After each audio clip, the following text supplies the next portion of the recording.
Hello मित्रों, नमस्कार। Agriculture and GS academy में आपका स्वागत है। तो आइए आज के इस क्लास में देखते हैं यूपीएससी एजीटीए से संबंधित बहुत ही महत्वपूर्ण प्रश्न जो हम चैप्टर वाइज करवा रहे हैं। आज का हमारा चैप्टर हो जाएगा चैप्टर नंबर 5, जो फसल उत्पादन फर्स्ट।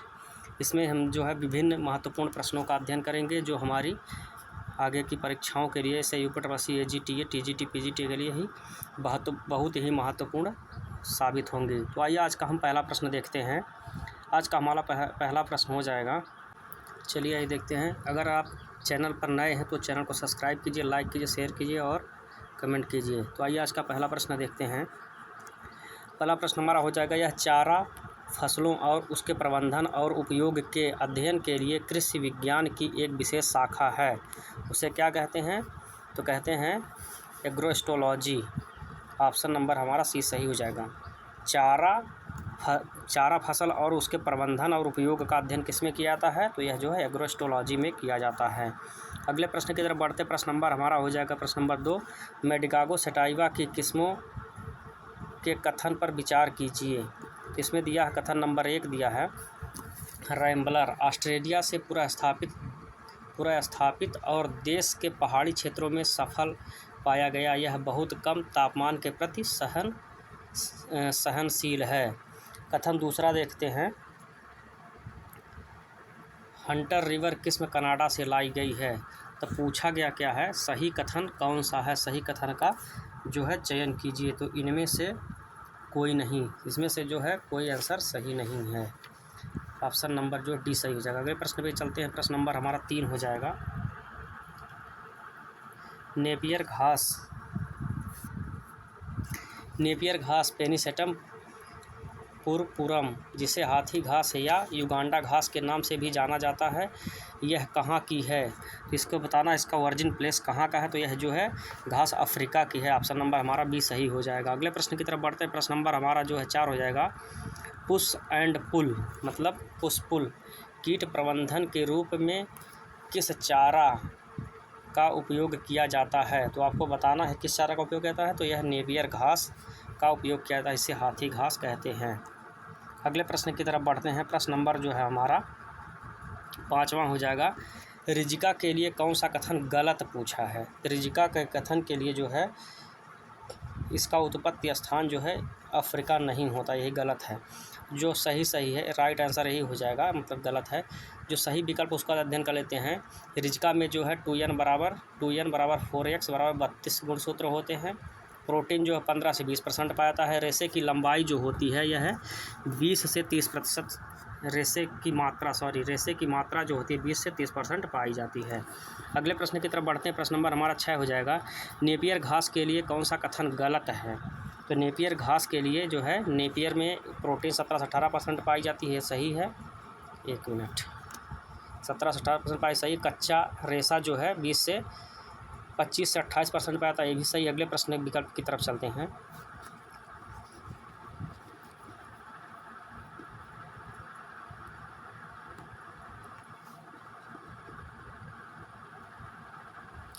अगला विकल्प हमारा है जो सुपाच्य पोषक तत्व है 55 से जो 60% पाए जाते हैं, तो इसमें से जो कोई गलत नहीं है। प्रश्न नंबर 7 देखते हैं। प्रश्न नंबर 7 हमारा हो जाएगा, नीचे दिए गए कथन पर विचार किया गया। कथन 1 देखते हैं, रिजिका को चारे की फसल की रानी के रूप में जाना जाता है, कथन सत्य है। दूसरा देखते हैं, दूसरा जो है अल्फ़ा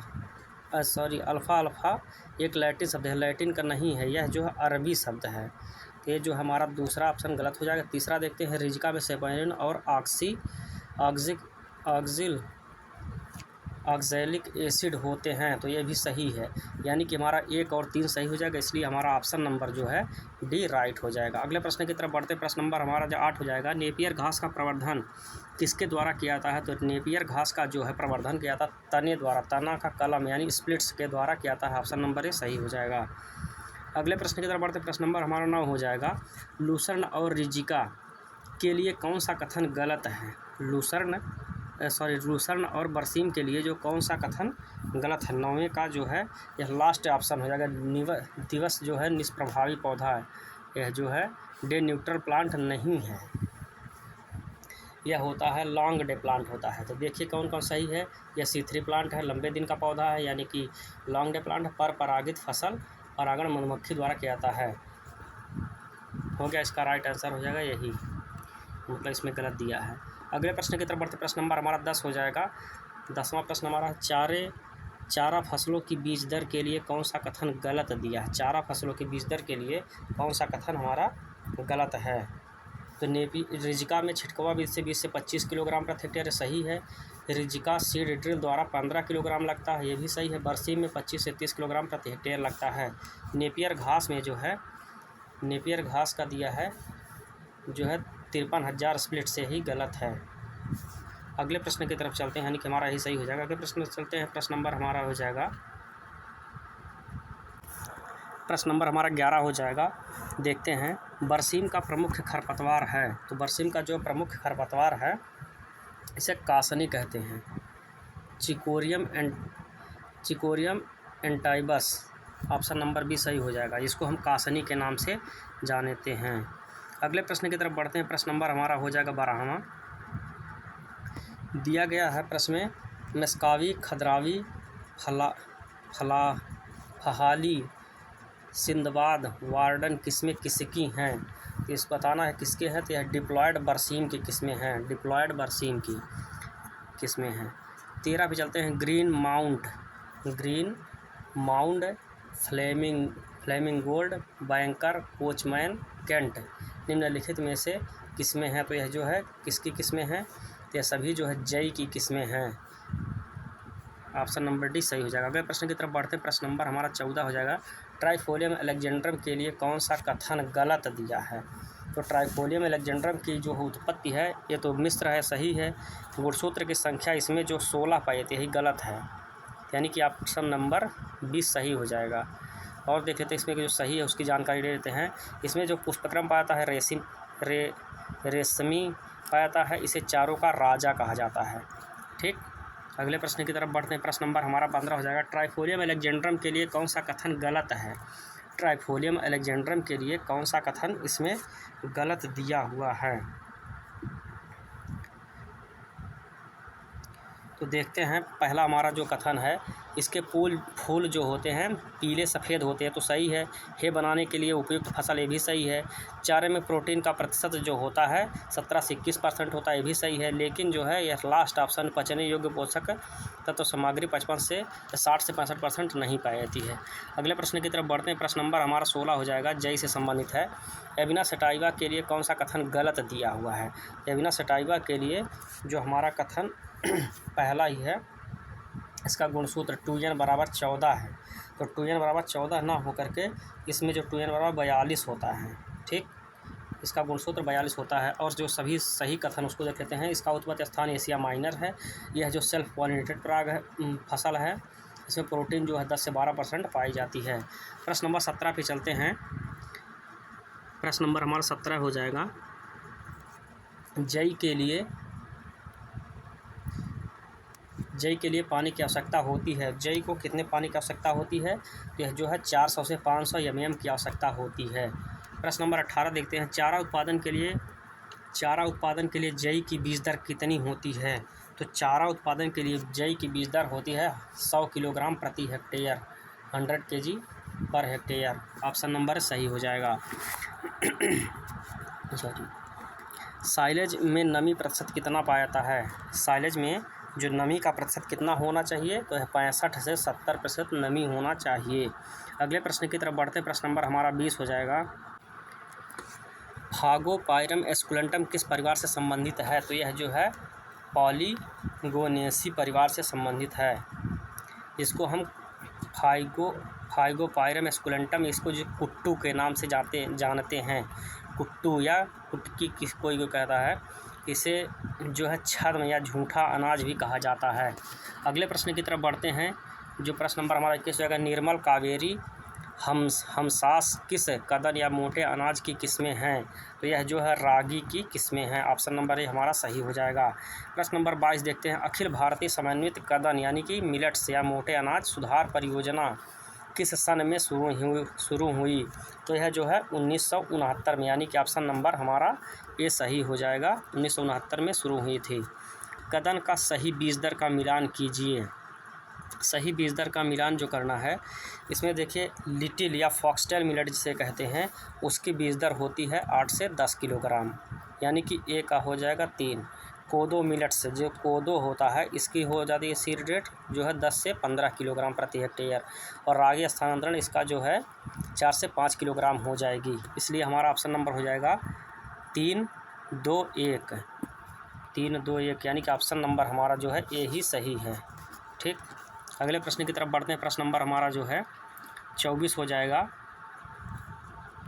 24 प्रश्न देखते हैं। टोंग्यो मैनर टेम्पेस्ट विंगसन रॉयल किस्में किसकी हैं?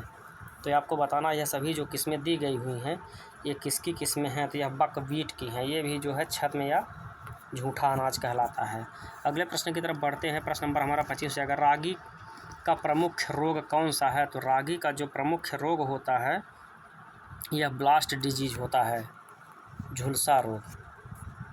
अगले प्रश्न की तरफ बढ़ते हैं। प्रश्न नंबर 26 हो जाएगा। जौ के लिए कौन सा कथन गलत है? जौ के लिए कौन सा कथन जो इसमें दिया गया है गलत है? तो पहले देखते हैं, पहला कथन पढ़ते हैं। हॉर्डियम वल्गेर वैरायटी न्यूडम छिलका रहित 6 पंक्ति वाली है। 6 रो बारले है, ये छिलका रहित, ये तो सही है। अगले विकल्प की तरफ चलते हैं। हॉर्डियम वल्गेर जो है वैरायटी है ट्रिफ्यूकेटम, ये 6 पंक्तियों युक्त है, हुक्स्ड। अगले ऑप्शन पर चलते हैं, भी सही है। हॉर्डियम वल्गेर वैरायटी जो है इनर्मी अवेन 6 पंक्ति वाली, ये भी सही है। लास्ट ऑप्शन देखते हैं, इसका दिया हुआ हॉर्डियम वल्गेर वैरायटी जो है डिस्टिकन, ये जो है 2 वार्ले है, यही जो है राइट गलत है, यही जो है राइट आंसर हो जाएगा। अगले प्रश्न की तरफ बढ़ते हैं। 27वां प्रश्न हमारा है। लमड़ी एवं क्षारीय भूमि हेतु देर से बुआई के लिए जौ की बीज दर कितनी होती है? लमड़ी एवं क्षारीय भूमि में जौ की बुआई के लिए 120 से 125 किलोग्राम प्रति हेक्टेयर की आवश्यकता होती है। कदन संस्था यानी मिलेट संस्थान जो है, जिसे कहते हैं हम मोटे अनाज संस्थान परियोजना के लिए कौन सा कथन गलत है? दिए गए ऑप्शनों में से कोई जो संस्थान गलत नहीं दिया गया, सभी सही है। तो देख लेते हैं। All India coordinated millets improvement project AICM-IP Hyderabad 1969 में इसकी स्थापना हुई थी। दूसरा ऑप्शन देखते हैं। Small millets improvement project AICSM-IP 1986 में इसकी स्थापना USA के सहयोग से बेंगलोर में हुई थी। सी ऑप्शन देखते हैं। सी ऑप्शन हमारा हो जाएगा institution directorate of millet development Jaipur Rajasthan में है। तो इसका हमारा राइट आंसर हो जाएगा डी। इनमें से कोई नहीं, सभी जो है सत्य हैं, कोई गलत नहीं है। अगले प्रश्न की तरफ बढ़ते हैं। प्रश्न नंबर हमारा 29 हो जाएगा। ज्वार का सर्वाधिक जो है विनाशकारी कीट है।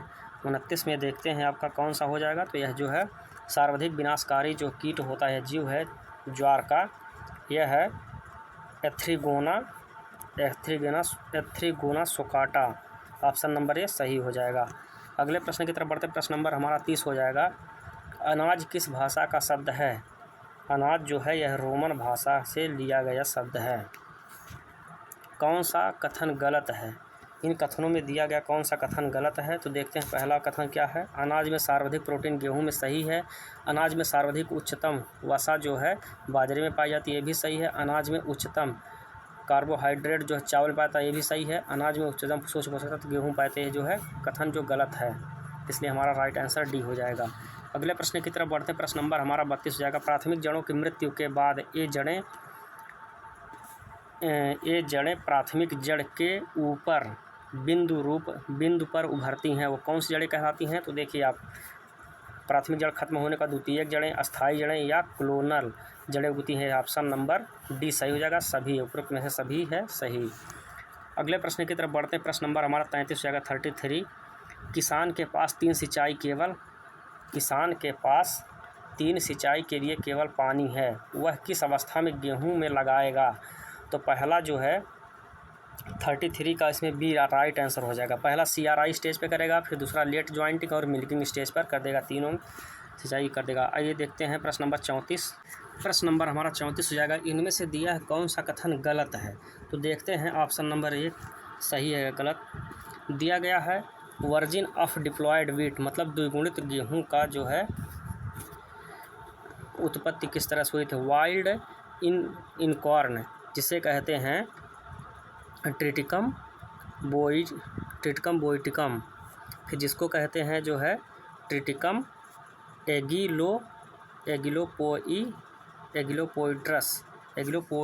एगिलोपोइड्स।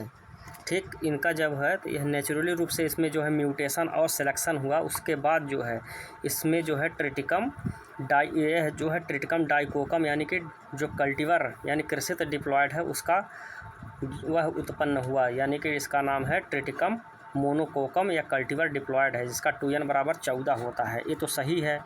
अगले विकल्प पे चलते हैं। विकल्प नंबर 2 हमारा हो जाएगा वर्जिन ऑफ टेट्राप्लॉइड स्वीट, माने चतुर्गुणित गेहूं की उत्पत्ति कैसे होती है उसको देखते हैं। ट्रिटिकम बोइटिकम और जो है ट्रिटिकम बोइटिकम और एजिप्सिलॉन स्पेल्टोडियस, यह जो है 2n बराबर 14, 2n बराबर इसमें 14 है, इसका A है, इसका B। तो दोनों का जो है इसमें अगर क्रॉस हुआ तो F1 स्टेराइल 2n बराबर 14 जिसमें AB बना। यह जो है नॉर्मल म्यूटेशन एंड डबलिंग के द्वारा जो है इसमें बनता है कौन सा? ट्रिटिकम डाइकोकोइडस 2n बराबर जो है 28 बना। फिर वाइल्ड इमर जिसे कहते हैं AA इसमें जो है बाय नेचुरल सिलेक्शन के द्वारा जो है किस गेहूं का निर्माण होता है? तो यह ट्रिटिकम डाइकोकम, इसे इमर वीट कहते हैं। AA 2n बराबर 28 या कल्टीवर क्रॉप इसमें उत्पादन है। ये भी सही है। अगले प्रश्न ऑप्शन की तरफ बढ़ते हैं। वर्जिन ऑफ हेक्साप्लॉइड जिसका जो ट्रिटिकम एस्टिवम होता है, जिसके हम चपाती बनाते हैं, रोटी, वह देखते हैं ट्रिटिकम जो है ट्रिटिकम डाइकोकम और एजिप्सिलॉन एक्वारोसा, इन दोनों में क्रॉस हुआ तो F1 में क्या बना? ABD यानी 2n बराबर जो है 21 बना। यह जो स्टेराइल नेचुरल डबलिंग के द्वारा किसका निर्माण होता है? तो नेचुरल डबलिंग के द्वारा जो है ट्रिटिकम एस्टिवम AA और D का निर्माण, यानी कि 2n बराबर जो 42 हेक्साप्लॉइड ट्रिटिकम एस्टिवम बना, इससे कल्टीवर क्रॉप है। इसका जो राइट आंसर हो जाएगा, इसमें से कोई गलत नहीं, सभी सही है। राइट ऑप्शन जो है ऑप्शन नंबर D हो जाएगा। अगले प्रश्न की तरफ अगला प्रश्न है हमारा, पक्सिनिया पथ का विस्तार से वर्णन किसने किया? पक्सिनिया पथ का विस्तार से वर्णन एस नागराजन जी ने किया। यह किस तरह से इसकी पूरी लाइफ साइकिल है, इसका विस्तार से वर्णन किया था। 36वां देखते हैं प्रश्न।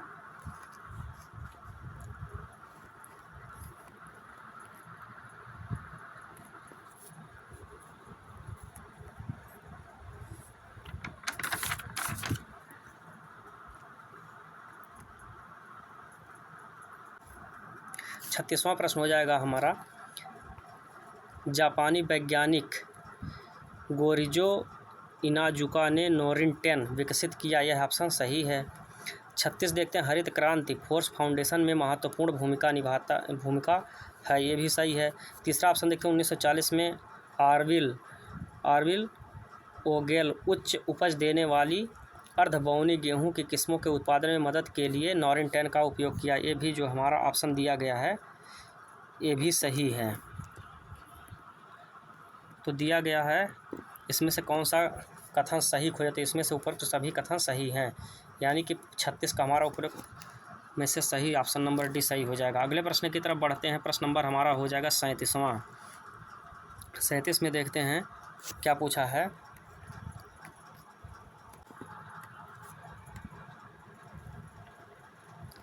ड्यूरम गेहूं का उपयोग सूजी व सेवई बनाने के लिए किया जाता है। तो कथन सही है। उपमा बनाने के लिए ब्रेड गेहूं का उपयोग किया जाता नहीं, ये सही नहीं है। तो इसमें से कथनों में से देखना है कौन सा उपयुक्त खोजें। तो यह जो एक सही है, 2 गलत है, यानी ऑप्शन नंबर B हमारा सही हो जाएगा। 38वां क्वेश्चन देखते हैं। 38वां क्वेश्चन हमारा हो जाएगा, बीटन चावल को किस रूप में जाना जाता है? तो बीटन चावल को जो है फ्लैक्स्ड चावल के रूप में जाना जाता है। ऑप्शन नंबर सी सही जगह। 39 प्रश्न देखते हैं, अर्ध कठोर अनाज में अनाज की पियरलिंग सूचकांक कितना है? तो यह 29 से जो है 40 होता है। अगले प्रश्न की तरफ बढ़ते हैं। प्रश्न नंबर हमारा 40 हो जाएगा, बोरो दलुआ किस प्रकार के चावल के नाम से जाना जाता है? बोरो या दलुआ को किस प्रकार के चावल के नाम से जाना जाता है? तो यह जो है रबी का चावल, यह रबी के मौसम में बुआई इसकी की जाती है पश्चिम बंगाल और उड़ीसा क्षेत्रों में।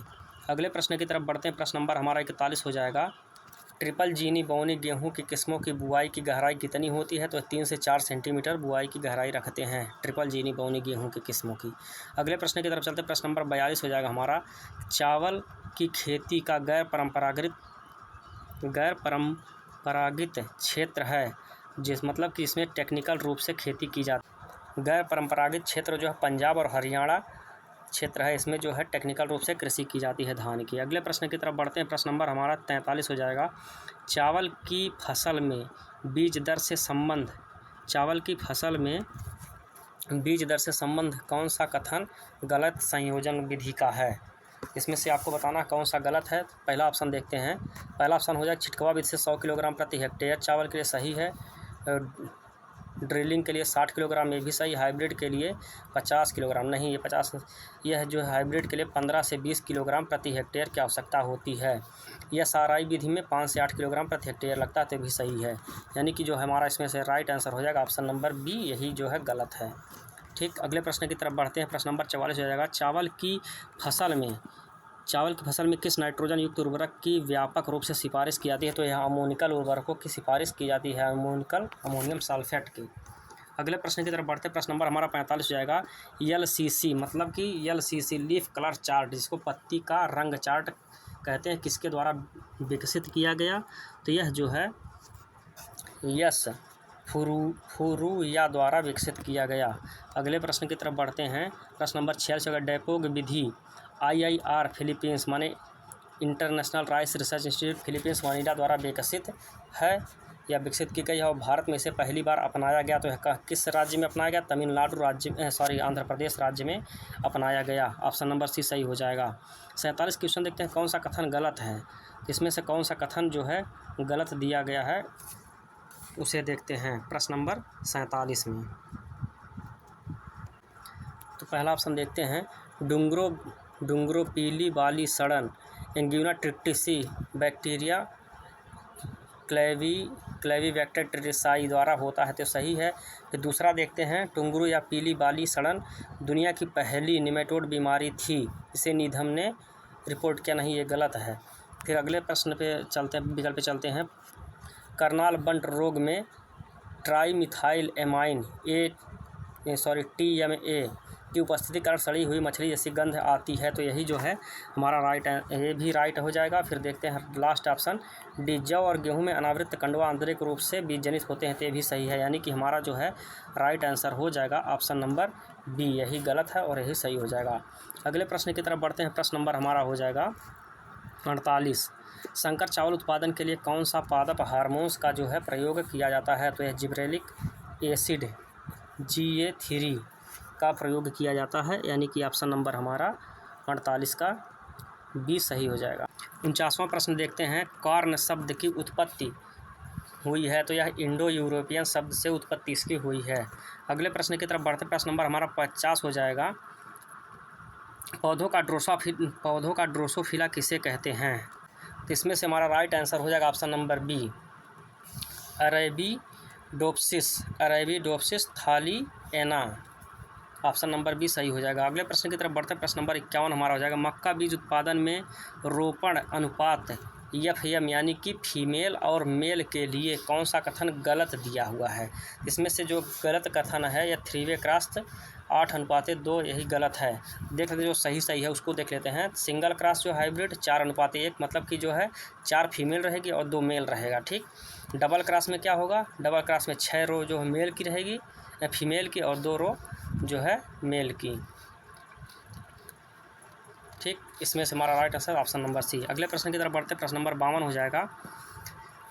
कथन एक, कपास की फसल कपड़ा मंत्रालय भारत सरकार के अंतर्गत आती है। यहाँ ये कथन सत्य है। इसमें से ही कथन सत्य दिया गया और सभी कथन जो है गलत हैं, इसलिए हमारा ऑप्शन नंबर जो है ए राइट हो जाएगा, ओनली ए। अगले प्रश्न की तरफ बढ़ते हैं। जिया में सेकेराटा की कटाई बुआई के कितने दिनों बाद करते हैं? तो जिया में सेकेराटा की जो कटाई होती है, प्रश्न नंबर हमारा 53 हो जाएगा। इसका जो ऑप्शन नंबर बी सही हो जाएगा। 75 से 80 दिन पर, डे आफ्टर सोइंग, मतलब बुआई के 75 से 80 दिन बाद इसकी कटाई की जाती है। 54 प्रश्न देखते हैं। मक्का बीज दर के लिए कौन सा कथन गलत है? जो मक्का की बीज दर होती है उसका कथन कौन सा गलत है? संकुल मक्का के लिए 18 से 20 किलोग्राम प्रति हेक्टेयर लगता है, ये तो सही है। हाइब्रिड के लिए 20 से 25 किलोग्राम, ये भी सही है। स्वीट कॉर्न ही गलत दिया है। स्वीट कॉर्न जो है 15 किलोग्राम में नहीं लगता। बेबी कॉर्न के लिए 25 किलोग्राम लगता है, यानी कि राइट ऑप्शन हमारा जो है ऑप्शन नंबर सी हो जाएगा। अगले प्रश्न की तरफ बढ़ते हैं। इसमें जो है लगभग 5 से 10 किलोग्राम सीड लगता है। ऑप्शन नंबर सी में 5 से 10 किलोग्राम सीड लगता है। अगले प्रश्न की तरफ देखते हैं। सोरघम बाइकलर युक्त प्राकृतिक उत्पाद धुरिन का उत्पाद है। यह हाइड्रोजन साइनाइड HCN गैस के रूप में निष्कासित होने वाला पशुधन के लिए हानिकारक हो सकता है। तो यह जो है नाइट्रोजन युक्त प्राकृतिक उत्पाद धुरिन होता है, उसी की सहायता से बनता है नाइट्रोजन युक्त, यानी कि ऑप्शन नंबर हमारा जो है ये सही हो जाएगा। 56 प्रश्न पे चलते हैं। प्रश्न नंबर हमारा 56 हो जाएगा। निम्नलिखित में से किसे कदन यानी कि मोटे अनाजों का राजा कहा था? तो सोरघम को, यानी कि ज्वार को जो है मोटे अनाजों का राजा कहा जाता है। अगले प्रश्न की तरफ बढ़ते, प्रश्न नंबर हमारा जो है 57 हो जाएगा। कथन ए दिया है। कथन ए है जो IS 11167 IS 11758 प्राकृतिक उत्परिवर्तित यानी नेचुरल म्यूटेंट लाइन है, जो ज्वार की उच्च लाइसिन उत्परिवर्ती लाइन है, ये तो सही है। फिर कथन 2 देखते हैं। प्रश्न नंबर हमारा 57 का हो जाएगा। कथन 2 दिया है। OPEC 2 और OPEC 7 फ्लोरी 2 और ब्रिटेल 2 मक्का के उच्च लाइसिन और ट्रिप्टोफेन का प्राकृतिक उत्परिवर्ती लाइन है, तो ये भी सही है। देखते हैं नीचे क्या दिया हुआ है, इसमें से कौन सा कथन सही है। तो इसमें से जो कथन दिया गया है वह ऑप्शन नंबर हमारा डी सही हो जाएगा। 1 और 2 कथन सही है। अगले प्रश्न की तरफ बढ़ते हैं। प्रश्न नंबर हमारा 58 हो जाएगा। ज्वार अनुसंधान निदेशालय को अपग्रेड करके भारतीय कदन अनुसंधान संस्थान IIMR का दर्जा कब दिया गया? ठीक, जो जनवरी 2025 में इसका नाम इंडियन इंस्टीट्यूट ऑफ श्री अन्न मिलेट्स रिसर्च कर दिया गया। यह जो है 2014 में इसका नाम जो है परिवर्तित किया गया था। अगले प्रश्न की तरफ बढ़ते, प्रश्न नंबर हमारा 59 हो जाएगा। कदन यानी कि कदन बियर नामक पारंपरिक मादक पेय पदार्थ बनाने के लिए अक्सर किस अन्न का उपयोग किया जाता है? तो यह जो है रागी का उपयोग किया जाता है। कदन बियर यानी मोटे अनाज यानी मिलेट्स वाली अनाज। फिर अगले प्रश्न की तरफ चलते हैं। प्रश्न नंबर 60 हो जाएगा हमारा। जौ के लिए कौन सा कथन गलत है? जौ के लिए कौन सा कथन गलत है? तो पहला कथन देखते हैं। लुगरी एक किण्वित पेय पदार्थ जो छिलके रहित जौ के दानों से विकसित किया था, तो सही है। अगले प्रश्न की तरफ चलते हैं।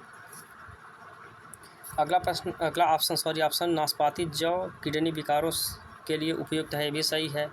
फिर ऑप्शन नंबर सी देखते हैं। जौ के आटे में ग्लूटेन नहीं होता, ये भी सही है। ऑप्शन नंबर जो डी दिया गया है, जौ शुष्क भूमि कृषि के सबसे महत्वपूर्ण भोजन और चारे की फसल, यही गलत है। ये जो गलत है यानी कि राइट ऑप्शन हमारा ऑप्शन नंबर डी सही होगा। अगले प्रश्न की तरफ बढ़ते हैं।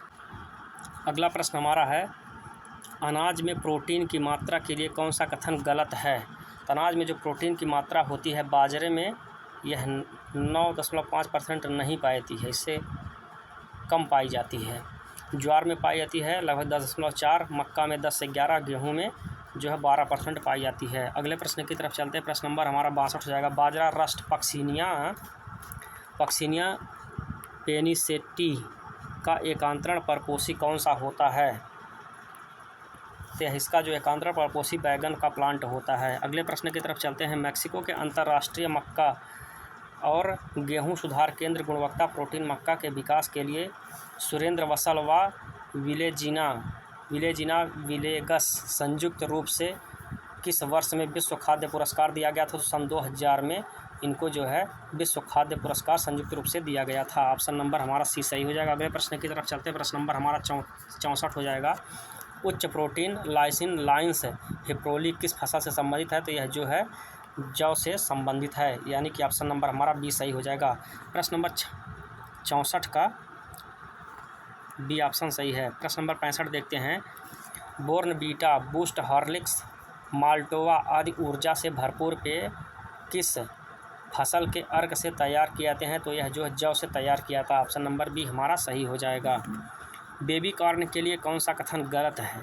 तो बेबी कॉर्न के लिए इसमें से कौन सा कथन गलत है?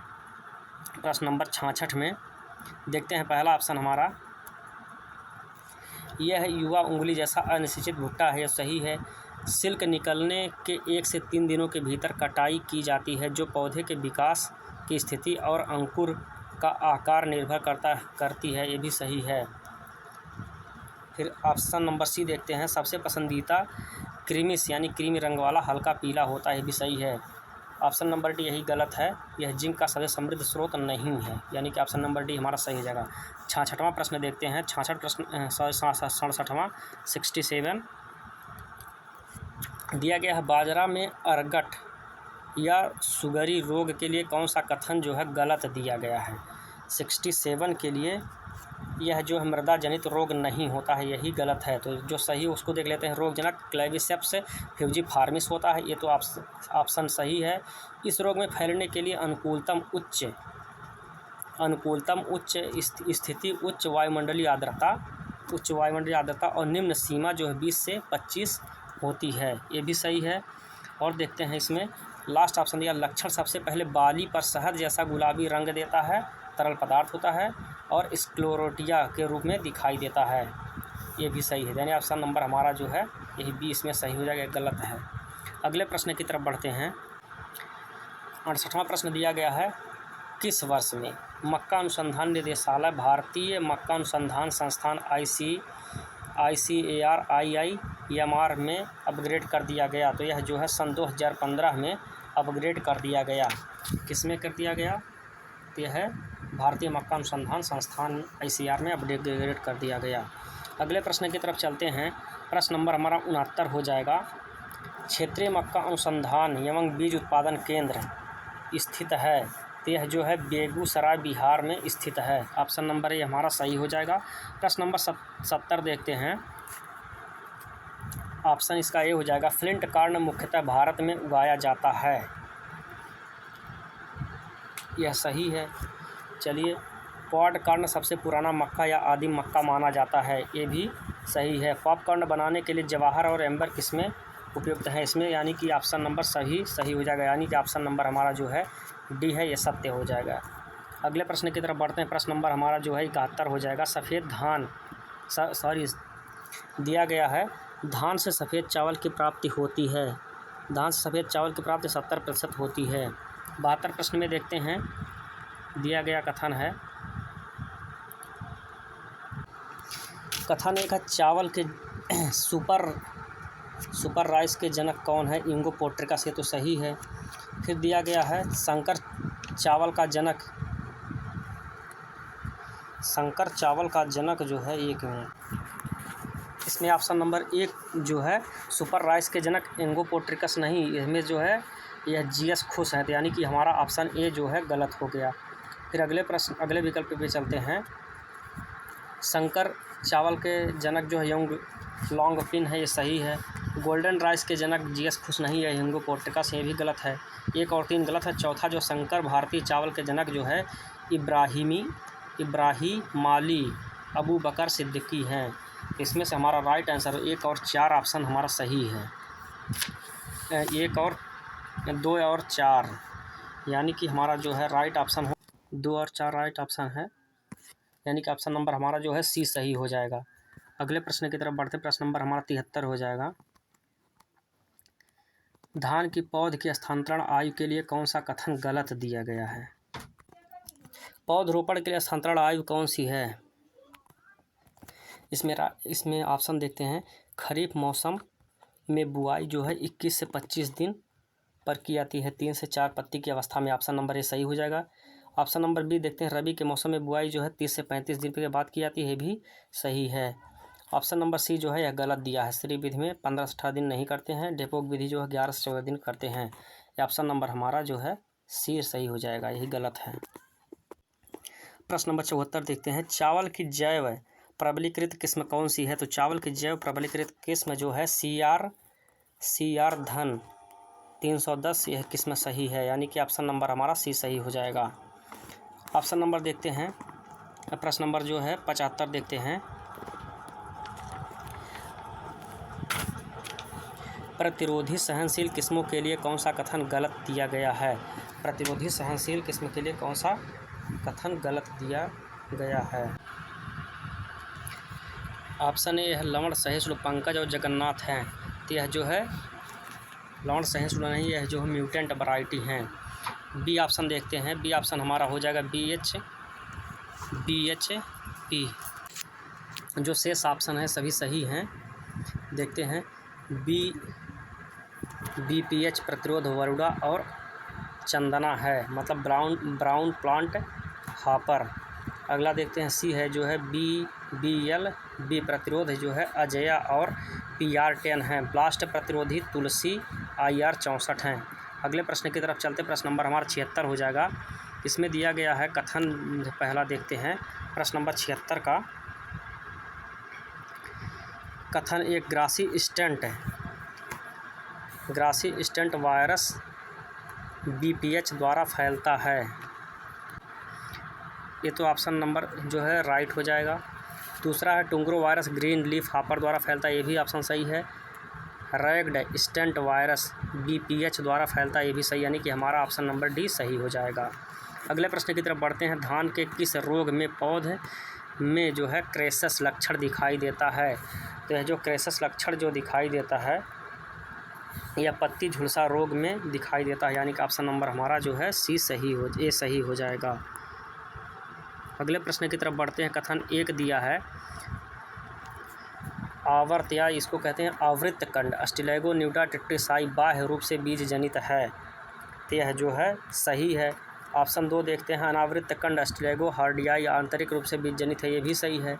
तीसरा देखते हैं। जौ में अर्गट क्लेविसेप्स पुरिया के द्वारा होता है, ये भी सही है। मोलिया हेटेरोडेरा एविनी के द्वारा होता है, ये भी सही है, यानी कि ऑप्शन नंबर हमारा जो है सभी हो जाएगा इसमें से सही, यानी कि ऑप्शन नंबर हमारा सी हो जाएगा ऊपर में से सभी। अगले प्रश्न की तरफ बढ़ते। प्रश्न नंबर 79 देखते हैं।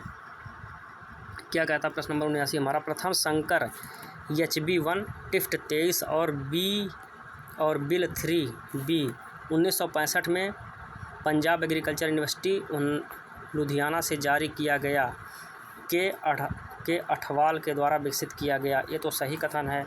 और 79 का जो दूसरा देखते हैं, दूसरा गलत है, तीसरा सही है। बायोफोर्टिफाइड किस्म जो है 2017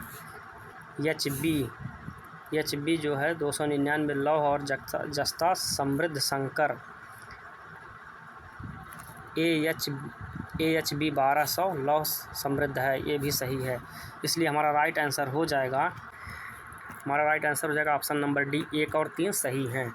अगले प्रश्न की तरफ बढ़ते हैं। प्रश्न नंबर हमारा जो है 80 हो जाएगा। मीठे ज्वार के डंठल में कितनी शर्करा होती है? तो मीठे ज्वार के जो डंठल में 15% शर्करा पाई जाती है, ऑप्शन नंबर हमारा सी सही हो जाएगा। अगले प्रश्न की तरफ बढ़ते हैं। प्रश्न नंबर हमारा जो है 81 हो जाएगा। कौन सा कथन गलत दिया है? 81 में कौन सा कथन जो गलत है? ठीक, पहला देखते हैं ऑप्शन छिड़का रहित डोलमा हिमानी सही है।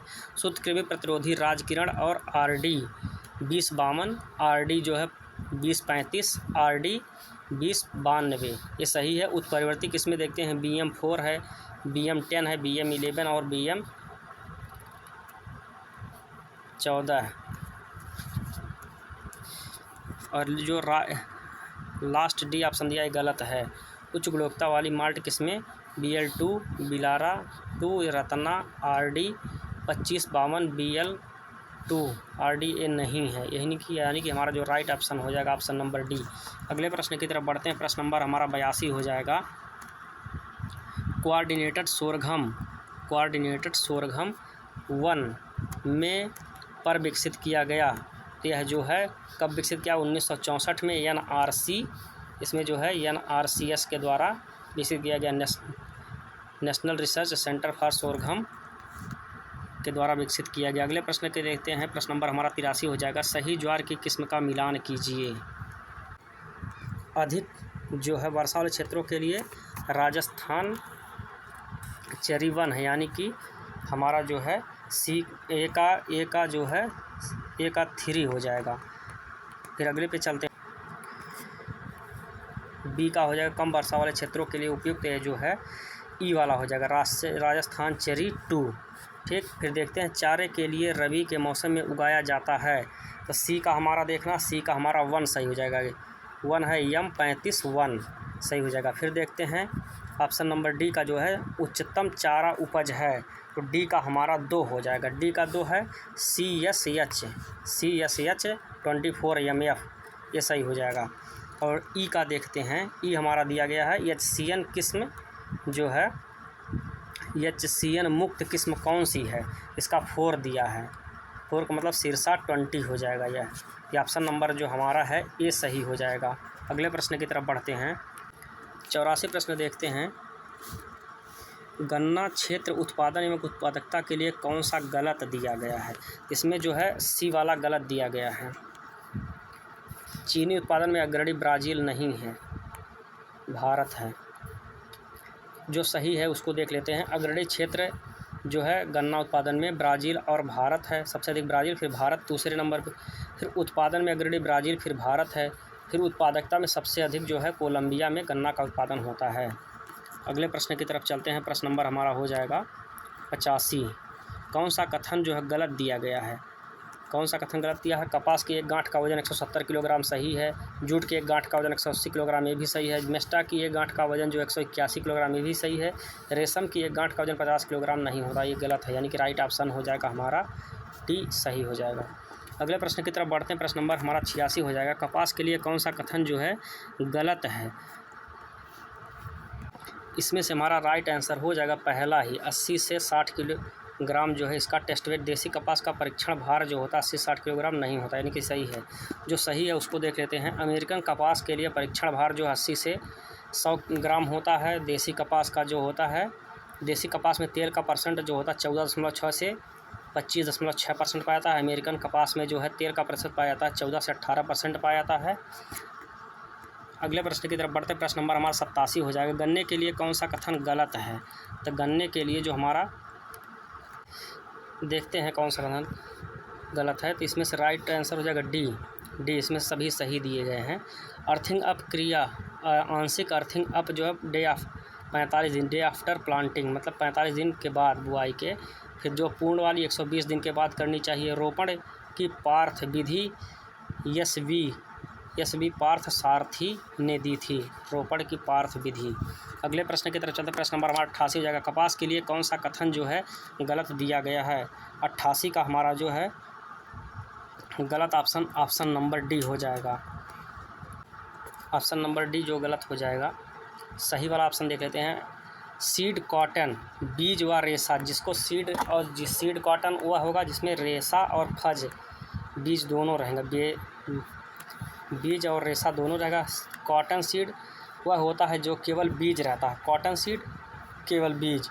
सफ़ेद सोना, कपास को सफ़ेद सोना परिधान देशों का राजा कहा जाता है। ये तीनों ऑप्शन सही है, यही गलत, यानी कि ऑप्शन नंबर डी हमारा सही है इसमें। अगले प्रश्न की तरफ बढ़ते हैं। कपास के आयात में अग्रणी देश कौन सा है? तो यह चीन है। सबसे अग्रणी देश जो है चीन है। 90 पर चलते हैं। प्रथम कपास दिया है। प्रथम कपास प्रजाति सुधार के दौरान शुरू किया गया। कब शुरू किया गया था? 90 का आपको बताना है।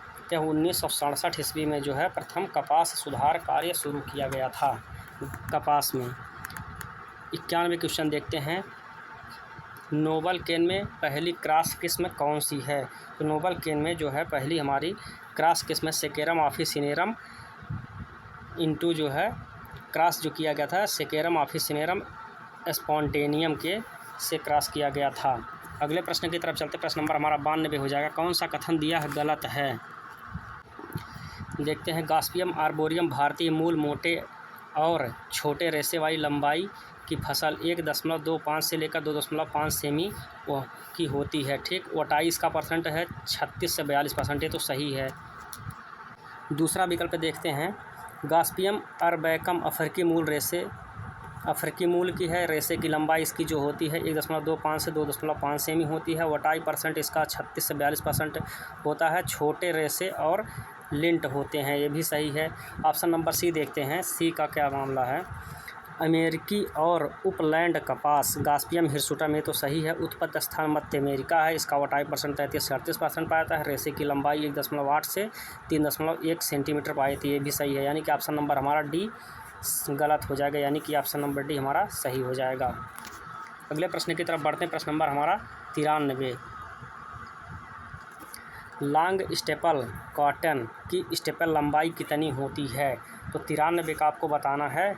यह होता है ऑप्शन नंबर सी सही है, 27.5 mm की होती है लॉन्ग स्टेपल कॉटन की लंबाई। अगले प्रश्न की तरफ चलते हैं। 94। कौन सा कथन गलत दिया गया है?